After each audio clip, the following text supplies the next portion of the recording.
এই হাজার হাজার লক্ষ লক্ষ জগতের মধ্যে পৃথিবী হলো একটা জগৎ।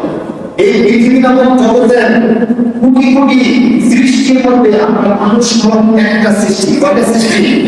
এখন আর বহু সৃষ্টি আবার আছে। এই একটা সৃষ্টির মধ্যে মানুষ একটা সৃষ্টির মধ্যে আমার হাজার হাজার ধর্মের মধ্যে আমরা আমার শ্রেষ্ঠ ধর্ম ইসলাম ধর্ম যে সম্পর্কে সৃষ্টিকর্তা বলছে ইন্না দীন ইনদাল্লাহিল ইসলাম। ইন্না দীন ইনদাল্লাহিল ইসলাম। দীন ধর্ম হিসেবে একমাত্র গ্রহণযোগ্য ধর্ম আল্লাহর কাছে কি? ইসলাম। এটা বলছে কি? আল্লাহ বলতেছে, যিনি সৃষ্টি করেছেন তিনি বলতেছেন ইন্না দীন ইনদাল্লাহি আল-ইসলাম। আল্লাহ বলতেছে যে ইন্না দীন ইনদাল্লাহিল ইসলাম। আল্লাহর কাছে মনোনীত ধর্ম একমাত্র কি? ইসলাম।